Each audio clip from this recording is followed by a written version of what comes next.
السلام علیکم، Matiullah Chand, M J T V. Pakistan کا سیاسی اور آئینی بحران انتہائی نازک موڑ پہ آ چکا ہے۔ آج کابینہ کا اجلاس ہے اور کل ڈیڈ لائن ہے وفاقی حکومت کے لیے کہ وہ 21 ارب روپے کی جو رقم ہے اس نے الیکشن کمیشن کو دینے ہیں یا نہیں۔ کابینہ کے اجلاس میں جو بھی فیصلہ ہوگا اس پہ یہ معلوم ہوگا کہ یہ رقم الیکشن کمیشن کو مل رہی ہے یا نہیں، اور اسی کی بنیاد پہ پھر الیکشن کمیشن آف پاکستان نے ایک رپورٹ بھی جمع کرانی ہے 11 تاریخ کو، یعنی پرسوں سپریم کورٹ میں منگل کے روز،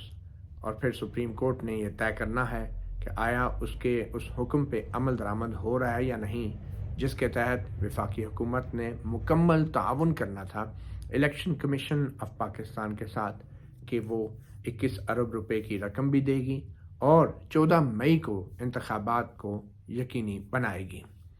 اب ایک طرف تو وفاقی حکومت یہ کہہ رہی ہے کہ وہ اس فیصلے کو مسترد کرتی ہے کیونکہ یہ فیصلہ 3-2 کا تھا ہی نہیں، یہ 4-3 سے تحریک انصاف کی درخواستیں مسترد ہو چکی تھی، اور دوسری طرف آج وفاقی کابینہ کے اجلاس میں سپریم کورٹ کے فیصلے کے مطابق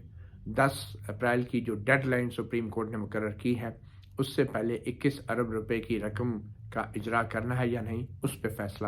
ہونا ہے۔ بہرحال یہ تو بہت جلد ہی ہمیں پتہ چل جائے گا، مگر دوسری طرف ہم یہ بھی دیکھ رہے ہیں کہ جسٹس قاضی فائز عیسیٰ کی طرف سے بھی ایک اضافی نوٹ آ گیا ہے جس کو وہ اضافی نوٹ کہہ رہے ہیں، اور اس نوٹ کے اندر انہوں نے اعتراض کیا ہے 6 رکنی بینچ کے اس فیصلے پہ جس کے تحت 6 رکنی بینچ نے ان درخواستوں کو نپٹا دیا تھا کہ جن درخواستوں کو زیر التوا رکھ کے جسٹس قاضی فائز عیسیٰ کے 3 رکنی بینچ نے ایک عبوری حکم جاری کیا تھا۔ وہ عبوری حکم یہ تھا کہ سپریم کورٹ اس وقت تک سو موٹو کارروائیوں پہ تمام کیسوں کی سماعت روک دے جب تک یہ طے نہیں ہو جاتا کہ سو موٹو کا اختیار چیف جسٹس کا ہے یا سپریم کورٹ کا ہے۔ تو وہ حکم دے کہ جسٹس قاضی فائز عیسیٰ نے وہ کیس زیر التوا کر دیا تھا، یعنی اس کو نپٹایا نہیں تھا،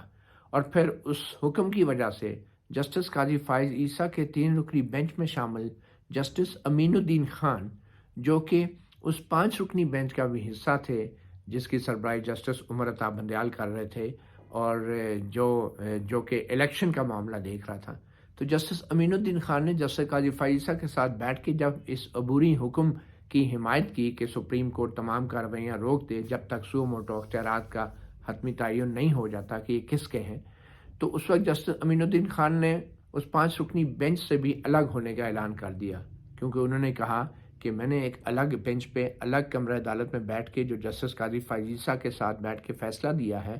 2-1 کی اکثریت سے، وہ فیصلہ مجھ پہ بھی لاگو ہوتا ہے۔ تو کیونکہ یہ جو الیکشن کا معاملہ ہے اس کو چیف جسٹس عمر عطا بندیال کا بینچ جو ہے وہ سو موٹو اختیارات کے تحت دیکھ رہا ہے، تو میں اس کارروائی کا بھی حصہ نہیں ہو سکتا۔ اور پھر ہم نے دیکھا جسٹس امین الدین خان کے بعد جسٹس جمال خان مندوخیل نے بھی اس بینچ سے علیحدگی اختیار کر لی، اور پھر وہ 3 رکنی بینچ آ گیا۔ 3 رکنی بینچ آنے کے بعد پھر انہوں نے وہ حتمی فیصلہ دے دیا کہ 14 مئی کو الیکشن ہوں گے اور حکومت جو ہے 21 ارب روپے بھی فراہم کرے اور تمام حکومتی ادارے افرادی قوت اور سیکیورٹی بھی فراہم کرے پنجاب میں الیکشنز کے لیے۔ تو جناب جسٹس قاضی فائز عیسیٰ کے اس فیصلے کو رد کرنے کے لیے 14 مئی کے الیکشن کرانے کے حکم کے بعد چند دنوں بعد، بلکہ اسی روز ہی چیف جسٹس عمر عطا بندیال نے ایک 6 رکنی بینچ بنا دیا تھا، اور وہ 6 رکنی بینچ کے سامنے کون سا کیس لگا؟ وہی والا کیس جس میں جسٹس قاضی فائز عیسیٰ کے 3 رکنی بینچ نے 2-1 کی اکثریت سے وہ عبوری حکم جاری کیا تھا کہ تمام سو موٹو کارروائیاں روک دی جائیں۔ تو 6 رکنی بینچ نے، جس کی سربراہی کوئی اور نہیں بلکہ مشہور و معروف جسٹس اعجاز الاحسن کر رہے تھے، انہوں نے بیٹھ کے فوراً درخواست گزار کو بھی بلا لیا چند گھنٹوں کے نوٹس پہ، اور درخواست گزار کے طرف سے جو ہے ایڈوکیٹ افنان کنڈی پیش ہوئے۔ وہ Pakistan medical and dental council کے وکیل تھے، کیونکہ وہ کیس تھا 20 نمبروں کا کہ حافظ قرآن کو 20 نمبروں کی بنیاد پہ میڈیکل کالج میں داخلہ ملنا چاہیے یا نہیں. اور انہوں نے کہا یہ معاملہ اب درخواست گزار بھی اس میں انٹرسٹڈ نہیں ہے اور وہ ریگولیشن بھی سب تبدیل ہو گئے ہیں، تو اب وہ یہ معاملہ اس کو نمٹا دیا جائے. تو 6 رکنی بینچ نے وہ کیس ہی نمٹا دیا، فائل بند کر دی، کلوز کر دی، جس میں عبوری حکم تھا. اور جب کسی کیس میں فائل کلوز ہو جائے، کیس نمٹا دیا جائے، تو جتنے بھی عبوری حکم ہوتے ہیں وہ از خود ہی ختم ہو جاتے ہیں. تو جسٹس قاضی فائز عیسیٰ کا وہ حکم بھی ختم ہو گیا. تو اس 6 رکنی بینچ کے اس فیصلے، وہ پھر ایک تحریری فیصلہ بھی آیا بڑا لمبا چوڑا، اور اس میں انہوں نے وجوہات بھی بتائی، اور اس میں یہی بتایا کہ یہ تو کیس ہی نہیں تھا اور درخواست گزار بھی انٹرسٹڈ نہیں تھا، ریگولیشن ہی ختم ہو گئے تھے. اور پھر انہوں نے یہ بھی کہا کہ جسٹس قاضی فائز عیسیٰ کو یہ اختیار ہی نہیں تھا کہ وہ اس طرح کا عبوری حکم جاری کرتے سو موٹو کیس کے کہ سپریم کورٹ جو ہے سارے کیسز جو ہے سماعت ان کی روک دے. تو جسٹس قاضی فائز عیسیٰ نے 6 رکنی بینچ کے اس فیصلے کے جواب میں پھر ایک نوٹ تحریر کیا، اور اس نوٹ، وہ جو نوٹ تھا اس کو جسٹس قاضی فائز عیسیٰ نے تفصیلی نوٹ قرار دیا. حالانکہ جسٹس قاضی فائز عیسیٰ نے جو عبوری حکم جاری کیا تھا اس میں کوئی تفصیلی اس کا کوئی ذکر شاید نہیں تھا اس میں ایسا، اور انہوں نے وہ کوئی تفصیلی وجوہات بتانے کی بھی بات نہیں کی تھی. وہ نوٹ بھی بڑا مفصل تھا، عبوری حکم بھی بڑا مفصل تھا، تفصیلی وجوہات تھی، اور 2 ججوں کے دستخط تھے اس میں، اور اکثریت سے وہ فیصلہ ہوا تھا، اور پھر وہ کیس زیر التوا ہو گیا تھا. تو جسٹس فائز عیسیٰ نے یہ ایک اضافی نوٹ پچھلے دنوں کل ہی جاری کر دیا اور کہا کہ یہ جو 6 رکنی بینچ کا فیصلہ تھا یہ فیصلہ بھی غلط تھا، اور یہ 6 رکنی بینچ 2 وجوہات کی بنا پہ یہ فیصلہ نہیں کر سکتا تھا. ایک تو یہ کہ یہ 6 رکنی بینچ جو ہے ایک 3 رکنی بینچ کے فیصلے کو سیٹ اسائڈ کیسے کر سکتا ہے، اور اس میں اتنا کم وقت دیا گیا، فریقین کو نوٹس نہیں دیے گئے. اور پھر دوسرا انہوں نے یہ بھی کہا تھا کہ چیف جسٹس کیسے جو ہے از خود ہی بینچ کو نیا بینچ بنا دیا انہوں نے، اور یہ تو نظر ثانی میں ہمارا فیصلہ تبدیل ہو سکتا تھا. تو بہرحال جسٹس فائز عیسیٰ کی طرف سے جو اضافی نوٹ آیا ہے اس میں اصل ہدف رجسٹرار تھے کہ یہ 6 رکنی بینچ رجسٹرار نے بنایا ہے، اور رجسٹرار کو تو ایک دن پہلے حکومت واپس بلا چکی تھی، اور حکومت واپس اس لیے بلائی تھی کہ وہ جسٹس قاضی فائز عیسیٰ کا وہ عبوری حکم جس کو 6 رکنی بینچ نے ختم کیا تھا، اس عبوری حکم میں یہ کہا گیا تھا، اور بلکہ وفاقی حکومت کو بھی ایک الگ سے نوٹ بھی لکھا گیا تھا کہ اس رجسٹرار کو واپس بلایا جائے، کیونکہ اس رجسٹرار نے ایک سرکولر کے ذریعے جسٹس فائز عیسیٰ کے اس عبوری حکم کی تردید کی تھی، اور کہا تھا کہ جو یہ جسٹس قاضی فائز عیسیٰ کا حکم ہے تمام سپریم کورٹ کی دفاتر کو کہ بھئی سو موٹو کیسز پہ کارروائی روک دی جائے اور یہ ججوں کے سامنے لگائے نہ جائیں، وہ حکم غیر آئینی اور غیر قانونی تھا. تو جسٹس فائز عیسیٰ نے حکومت کو لکھا تھا کہ رجسٹرار نے جو ہے ایک جوڈیشل حکم کو ایک سرکولر کے ذریعے، جو کہ چیف جسٹس کے مشورے سے رجسٹرار نے جاری کیا تھا، اس کے ذریعے ختم کرنے کی کوشش کیا، اور یہ مس کنڈکٹ ہے، اور یہ ایک سرکاری ملازم ہے، یہ بیوروکریٹ ہے، اس کو واپس بلایا جائے. اور آپ کو یاد ہوگا جسٹس فائز عیسیٰ کے اس لیٹر کے اوپر جو کہ کیبنٹ سیکرٹری کو بھی گیا تھا، حکومت کو بھی گیا تھا اور رجسٹرار کو بھی گیا تھا، تو اس کے اوپر پھر وفاقی کابینہ کا اجلاس ہوا اور انہوں نے رجسٹرار کو واپس بھی بلا لیا تھا، اور رجسٹرار کو واپس بلانے کے فیصلے کے اگلے روز ہی وہ پھر 6 رکنی بینچ بنا دیا رجسٹرار نے. تو جسٹس فائز عیسیٰ کا یہ کہنے کا مقصد تھا، یہ اپنے آخری نوٹ کا، کہ جب رجسٹرار کو واپس بلا لیا گیا تھا وفاقی کابینہ کے فیصلے کے تحت، تو اس کے بعد رجسٹرار کیسے اپنا کام جاری رکھ سکتا تھا. تو اب اگر تکنیکی اعتبار سے، قانونی اعتبار سے دیکھا جائے تو ہر طرف سے غیر قانونی کام ہو رہا ہے. وہ ایسے کہ ایک تو جسٹس قاضی فائز عیسیٰ نے وہ جو 3 رکنی بینچ نے پہلا فیصلہ دیا تھا وہ ایک سو موٹو کارروائی تھی جو کہ چیف جسٹس کی منظوری سے ہی شروع ہوئی تھی، اور اس کارروائی کا مقصد یہ معلوم کرنا تھا کہ کیا 20 نمبر میڈیکل کالجز میں ہونے چاہیے حافظ قرآن طالب علموں کے لیے یا نہیں. اور وہ معاملہ اس لیے غیر مؤثر ہو گیا تھا کہ وہ واقعی قانون تو ختم ہو چکا تھا، لیکن اس دوران چیف جسٹس فائز عیسیٰ نے ایک اور سو موٹو لے لیا از خود ہی، اور پھر اس پہ حکم بھی جاری کر دیا کہ یہ سو موٹو اختیارات پہ بینچ کیسے بنتے ہیں. اور یہ تو وہ بھی ایک نئی چیز تھی جو مروجہ طریقہ کار تھا. وہ پہلے میڈیکل کالجز والا بھی سو موٹو چیف جسٹس کی منظوری سے ہوا تھا، تو اس سو موٹو کے دوران ایک جسٹس فائز عیسیٰ نے جب نیا سو موٹو لے لیا کہ یہ بینچ کیسے بن رہے ہیں سو موٹو کے تحت، تو اس کی بھی منظوری لینی چاہیے تھی. شاید تکنیکی اعتبار سے جو مروجہ طریقہ کار تھا وہ نہیں لی گئی، تو جس پہ جسٹس جو ہے اور پھر آرڈر جاری کر دیا کہ تمام کارروائیاں روک دی جائیں. تو اس پہ جسٹس عمرتا بندیال نے پھر وہ سرکولر کے ذریعے وضاحت کی کہ وہ اثر جو ہے اس کا نہیں ہے، مگر اس کے باوجود پھر جسٹس عمرتا بندیال نے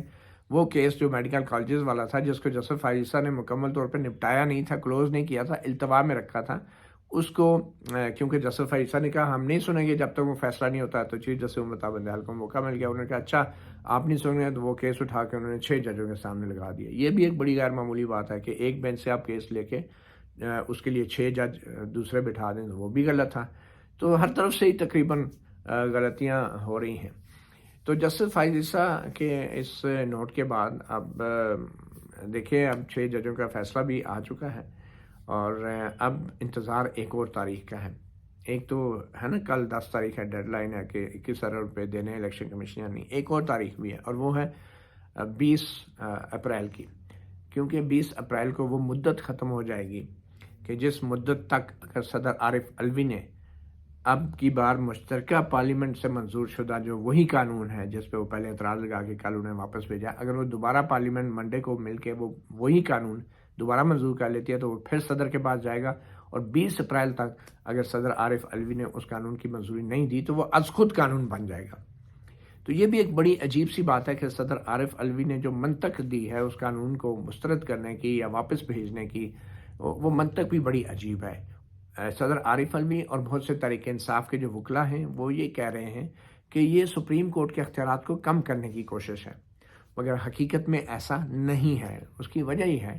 کہ سپریم کورٹ کے اختیارات جو ہیں، خاص طور پہ سو موٹو کے حوالے سے بینچوں کی تشکیل کے جو اختیارات ہیں، وہ آئین کی جو شک 184(3) ہے اس میں لکھا گیا ہے کہ سو موٹو نوٹس لینے کا اختیار جو ہے وہ سپریم کورٹ کا ہے۔ اس میں لکھا گیا ورڈ سپریم کورٹ ہے کہ سپریم کورٹ جو ہے پبلک امپورٹنس کے میٹر میں، ایشو آف پبلک امپورٹنس اور انفورسمنٹ آف فنڈامنٹل رائٹس کے ایشوز کے اوپر سو موٹو سپریم کورٹ لے گی۔ اس میں چیف جسٹس آئین میں نہیں لکھا۔ اب اس کے تحت پھر ایک شیڈول بنایا گیا ہے کہ پارلیمنٹ کن کن معاملات پہ قانون سازی کر سکتی ہے، اور اس شیڈول میں جو عام طور پہ حوالہ دیا جاتا ہے تحریک انصاف کے وکلا کی طرف سے یا آپ صدر عارف علوی کی طرف سے حوالہ دیا جا رہا ہے کہ شیڈول 4 ہے، اس کی جو پوائنٹ 55 ہے اس میں کہا گیا ہے کہ پارلیمنٹ جو ہے وہ تمام عدالتوں کے اختیارات کے حوالے سے قانون کو کم یا زیادہ کر سکتی ہے ماسوائے سپریم کورٹ کے۔ وہ جو شیڈول 4 کا پوائنٹ 55 ہے اس میں لکھا ہے تمام عدالتوں کے اختیارات کو پارلیمنٹ کم یا زیادہ کر سکتی ہے ماسوائے سپریم کورٹ کے۔ اب وہ اس میں بھی ماسوائے سپریم کورٹ ہے، اس میں ماسوائے چیف جسٹس نہیں ہے۔ یہ بات سمجھنے کی ہے کہ شیڈول 4 میں بھی ماسوائے سپریم کورٹ ہے، ماسوائے چیف جسٹس نہیں ہے۔ اس کا مطلب یہ ہے کہ یہ جو اختیارات استعمال کر رہے تھے ابھی تک چیف جسٹس صاحبان سو موٹو کے نام پہ، یہ تو ایک 184(3) کی بھی خلاف ورزی تھی جس میں لکھا ہے کہ سو موٹو سپریم کورٹ لے گی، اور دوسرا اس شیڈول 4 میں بھی جو قانون سازی کا اختیار پارلیمنٹ کو دیا گیا ہے وہ اختیارات کے حوالے سے وہ سپریم کورٹ کے اختیارات کو حوالے سے ہے، چیف جسٹس کے اختیارات تو تھے ہی نہیں سو موٹو کے۔ تو اس لیے یہ جو قانون ہے وہ کیا کہہ رہا ہے؟ وہ یہ نہیں کہہ رہا کہ سپریم کورٹ کے اختیارات کم کیے جائیں۔ یہ جو قانون ہے وہ یہ کہہ رہا ہے کہ سپریم کورٹ کو اختیارات بڑھائے جائیں، یعنی کہ وہ اختیارات جو آلریڈی آئین کے اندر ہیں لیکن ان کا غلط استعمال چیف جسٹس کر رہے ہیں، تو اس کی ایک وضاحت کی گئی ہے اس قانون میں۔ سپریم کورٹ کے اختیارات جو ہیں کم نہیں کیے گئے، بلکہ آلریڈی جو سپریم کورٹ کے اختیارات تھے اس وضاحت کے ذریعے سپریم کورٹ کو لوٹائے جا رہے ہیں۔ چیف جسٹس جو غلط استعمال کر رہا تھا سو موٹو کے نام پہ، ان چیف جسٹس کی بجائے اب 3 ججوں کی کمیٹی بنا دی گئی ہے سپریم کورٹ کی۔ تو یہ 3 ججوں کی کمیٹی کون سی ہوگی؟ یہ سپریم کورٹ کے 3 ججز ہوں گے۔ تو اس کا مطلب یہ ہے کہ اس نئے قانون کے تحت یہ جو ناجائز طور پہ استعمال ہونے والے اختیارات تھے، یہ چیف جسٹس فرد واحد 1 مین شو سے لے کر سپریم کورٹ کو دیے جا رہے ہیں 3 رکنی ججوں کی کمیٹی کے حوالے سے۔ تو یہ بھی ایک غلط فہمی پیدا کی جا رہی ہے صدر عارف علوی کی طرف سے بھی اور تحریک انصاف کے وکلا کی طرف سے بھی کہ سپریم کورٹ کے اختیارات جو ہیں وہ گھٹائے جا رہے ہیں، جبکہ سپریم کورٹ کے اختیارات کو اس نئے قانون کے تحت بڑھایا جا رہا ہے۔ تو 20 تاریخ کو اگر یہ صدر مملکت مشترکہ پارلیمنٹ کے اجلاس سے بھی منظور اگر کیا جاتا ہے یہ بل، اس کو 20 تاریخ تک اگر وہ منظور نہیں کرتے، خاموش رہتے ہیں، تو پھر وہ آٹومیٹیکلی قانون بن جائے گا۔ اچھا، جب 20 تاریخ کو وہ قانون بن جائے گا تو پھر ایک بڑی ہی دلچسپ صورتحال پیدا ہوگی۔ اس میں اس بات کا امکان ہے کہ پھر چیف جسٹس امرتا بندیال قانون بن گیا، وہ پھر سو موٹو کے کم از کم بینچز اکیلے نہیں بنا سکیں گے، از خود ہی وہ کمیٹی تشکیل ہو جائے گی۔ یعنی قانون میں لکھ دیا گیا ہے کہ چیف جسٹس سینئر جج ان کے بعد، اور ان کے بعد دوسرے نمبر پہ سینئر جج چیف جسٹس ہیں، اور سینئر جج جسٹس قاضی فائز عیسیٰ ہے، اور تیسرے نمبر پہ جسٹس سردار طارق مسعود ہیں۔ تو بظاہر اب جسٹس قاضی فائز عیسیٰ اور جسٹس طارق مسعود اکثریت کے ساتھ یہ فیصلہ کر سکیں گے کہ سو موٹو کیس کی سماعت جو ہے وہ کون سا بینچ کرے گا، کتنے ججز کریں گے، اور کون سا سو موٹو ان کے سامنے کس کے سامنے لگے گا 20 تاریخ کے بعد، 20 اپریل کے بعد۔ اچھا، اس چیز کو روکنے کے لیے اب چیف جسٹس عمر تا بندیال کیا چالاکی کر سکتے ہیں یا کیا لیگل یا ٹیکنیکل گیم کھیل سکتے ہیں، کیونکہ ابھی تک تو وہ چالاکیاں ہی لگ رہی ہیں نا، جس طریقے سے 9 ججز سے جو ہے وہ 7 کی بجائے 5 رکنی بینچ بنا دیا، اور 2 ججوں نے کہا ہم سے پوچھے بغیر ہمیں نکال دیا گیا، تو اس طرح چالاکیاں ہیں نا۔ تو 20 اپریل کو کیا کر سکتے ہیں چیف جسٹس عمر تا بندیال؟ 20 اپریل کو یا والے دن جس دن یہ قانون نافذ العمل ہوگا، اس دن کوئی نہ کوئی شخص، کوئی نہ کوئی وکیل، کیونکہ درخواست گزار تو بتھیرے مل جاتے ہیں نا، کسی کو آنکھ کا اشارہ کر دیا، درخواست ڈال دی، یہ ماضی میں بھی ہوتا رہا سپریم کورٹ میں، وہ سپریم کورٹ میں اس کو چیلنج کر سکتا ہے کہ جناب یہ قانون جو ہے یہ غیر آئینی ہے اور عدلیہ کی آزادی سے متصادم ہے، اور یہ عدلیہ کے اختیارات کم کر رہا ہے۔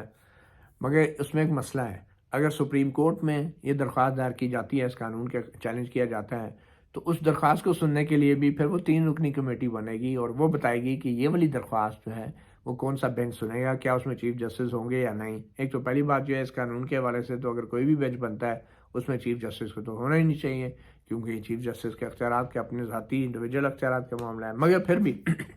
تو وہ کمیٹی بن کے وہ پھر کرے گی، اور جب وہ کمیٹی بینچ بنائے گی تو اس میں چیف جسٹس عمر تا بندیال کی کوئی ایسی ان کو امید نہیں رکھنی چاہیے کہ ان کے حق میں فیصلہ آئے گا۔ تو اس کا ایک اور طریقہ ہے، وہ بھی قانونی ہے، وہ بھی ایک چالاکی ہے، وہ یہ ہے کہ اسلام آباد ہائی کورٹ یا لاہور ہائی کورٹ میں، اور عین ممکن ہے کہ لاہور ہائی کورٹ میں، کیونکہ آج کل لاہور ہائی کورٹ میں جو اس طرح کی قانونی پتنگ بازی ہے، وہاں پہ زیادہ پتنگ بازی پاپولر گیم ہے، تو یہ قانونی پتنگ جو ہے نا لاہور ہائی کورٹ سے چڑھائی جائے گی، اور پھر لاہور ہائی کورٹ میں اگر وہ دائر ہوتی ہے تو اس کے ساتھ ہی لاہور ہائی کورٹ میں اس کے ساتھ ہی پھر وہ سسپینڈ بھی ہو سکتا ہے اس قانون پہ عمل درآمد، اور جب وہ سسپینڈ ہو کے اگلی تاریخ چلی جائے گی تو وہ جو ہی قانون سسپینڈ ہوگا تو چیف جسٹس عمر تا بندیال کے سپریم کورٹ میں اختیارات بحال ہو جائیں گے، اور پھر جب وہ اختیارات بحال ہو جائیں گے پھر لاہور ہائی کورٹ میں وہ کیس چلے گا، اور عین ممکن ہے کہ وہ 8 دن چلے، 10 دن، لیکن یہ 10 دن حکومت کے لیے بھی بڑے اہم ہیں، کیونکہ پرانے قانون کے تحت حکومت صرف نظر ثانی دائر کر سکتی تھی، اور یہ 20 اپریل کو اگر یہ قانون سسپینڈ ہو گیا تو پھر حکومت کے پاس صرف 10 دن ہوں گے کہ وہ پرانے قانون کے تحت نظر ثانی اپیل سپریم کورٹ میں دائر کرے، وہ 14 مئی کے الیکشن کے خلاف 30 دن کا کل وقت ہوتا ہے، تو وہ نظر ثانی اگر دائر کرتے ہیں تو پھر چیف جسٹس عمر تا بندیال اور وہی جسٹس اعجاز الحسن، جسٹس منیب اختر نظر ثانی وہی بینچ سنتا ہے پرانے قانون کے تحت۔ نیا قانون سسپینڈ ہوگا، پرانے قانون کے تحت حکومت کے بعد 10 دن ہوں گے اپنی نظر ثانی کے لیے، اور وہ نظر ثانی وہی جج سنیں گے، وہی 3 جج، چیف جسٹس عمر تا بندیال، جسٹس منیب اختر، جسٹس اعجاز الحسن، تو 10 دن ہوں گے، اور نیچے اگر ہائی کورٹ میں سسپینڈ ہو گئی تو اب یہ بڑا ایک تکنیکی کھیل 20 اپریل کے بعد شروع ہو سکتی ہے، اور دیکھیں کہ یہ کیسے یہ چیز آگے توڑ پہنچے گی، اور پھر 10 دن کے اندر نیچے لاہور ہائی کورٹ نے اسے اگر ایک دفعہ سسپینڈ کر کے نہ مطلب کہ فیصلہ نہ دیا اگلے چند دن میں، تو پھر نظر ثانی کا ٹائم بھی گزر سکتا ہے، پھر مجبوراً شاید حکومت کو اپیل کم نظر ثانی دونوں دائر کرنی پڑیں گی، کہ اگر سبجیکٹ ٹو، لیکن اس میں پھر یہ ہے کہ پھر اگر لاہور ہائی کورٹ سسپینڈ کرتی ہے اس قانون کو، تو پھر جو متعلقہ فریقین ہیں، گورنمنٹ ہے، ان کو چاہیے کہ پھر وہ جو ہے اس آئین قانون کو سسپینڈ کرنے کا مطلب تو یہ ہے نا کہ ختم نہیں ہوا، تو اس سسپینشن کے دوران، قانون کی معطلی کے دوران اگر کوئی ٹائم لیمٹ، کہیں لمیٹیشن ختم ہو رہی ہے تو پھر وہ لمیٹیشن بھی جو ہے وہ subject to Lahore high court decision ہو جانی چاہیے، کہ اگر یہ نہیں ہونا چاہیے کہ وہ سسپینڈ کر دیا اور اس سسپینشن کے دوران نظر ثانی کا ٹائم بھی گزر گیا، اور پھر جو ہے وہ اپیل کا ٹائم بھی، اپیل بھی نہیں وہ کر پا رہے، تو وہ سبجیکٹ ٹو فائنل ڈیسیژن وہ اپیل یا نظر ثانی ہائی کورٹ کو کرنی چاہیے۔ تو یہ اس وقت بڑی دلچسپ صورتحال پیدا ہو رہی ہے، مگر اس کا ماخذ یہ ہے کہ بدقسمتی سے چیف جسٹس آف پاکستان عمر تا بندیال جو ہیں وہ اپنے ساتھی ججوں کے ساتھ سنسیئرلی اور انوسنٹلی ایک بڑے بونافائڈ طریقے سے کمیونیکیٹ کرنے کی بجائے، اس میں ہم نے دیکھا ہے ماضی قریب میں کہ وہ انہوں نے کچھ چالاکیاں یا کچھ کلیور مووز کیے ہیں بینچوں کی تشکیل کے حوالے سے، اور پھر کچھ جو آرڈرز تھے اپنے ساتھی ججوں کی طرف سے ان کو ختم کرنے کے حوالے سے. تو ظاہری بات ہے جب اس طرح کی انگزائٹی میں اور کرائسس کے اندر چیف جسٹس عمر تا بندال جہاں اتنی چالاکیاں کر رہے ہیں تو جسٹس فائز عیسیٰ اور دوسرے ججز کی طرف سے بھی ان کے رد عمل میں جو کچھ بھی ہوگا وہ بھی کوئی اتنا آئینی اور قانونی نہیں ہوگا. اس میں بھی مسائل تو ہوں گے مگر اس سب واقعات حالات و واقعات کا ذمہ دار وہ ایک فرد ہے, وہ ون مین ہے جو یہ سمجھتا ہے کہ بینچوں کی تشکیل کرنا ان کا فرض ہے, مگر وہ یہ نہیں سمجھتا کہ اگر وہ بینچوں کی تشکیل کا ایک اختیار استعمال بھی کر رہے ہیں جو اصل میں آئین میں نہیں ہے تو کم از کم وہ اختیار تو کم از کم اتنا شفاف طریقے سے استعمال کریں کہ اگر آپ کے 6 ساتھی ججز کہہ رہے ہیں کہ فل کورٹ بنا دیں کسی معاملے پہ تو کم از کم وہی ناجائز اختیار استعمال کر کے آپ فل کورٹ تو بنا دیں تاکہ وہ فل کورٹ پھر ہمیشہ کے لیے طے کر دے کہ یہ اختیار چیف جسٹس کا ہے یا نہیں. اور جو الیکشنز کے بارے میں پٹیشنیں ہیں وہ 4-3 سے مسترد ہوئی تھی یا 3-2 سے قبول ہوئی تھی. تو وہ جلد جو ہے ان معاملات جو ہیں وہ بڑے کلیئر ہو جائیں گے. مگر ایک بات طے ہو گئی ہے کہ آئین کی دفعہ 184(3)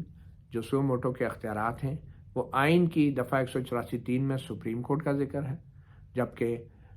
جو اصل میں سو موٹو کے اختیارات ہیں وہ چیف جسٹس استعمال کرنا شروع ہو گئے ہیں اور بڑے عرصے سے یہ کام ہو رہا ہے. آئین کی شک 184(3) کو بظاہر ایک ون مین ایک چیف جسٹس کی گھر کی باندی بنا دیا گیا ہے. مطیع اللہ جان MJ TV سے اتنے اجازت دیجیے. اللہ حافظ.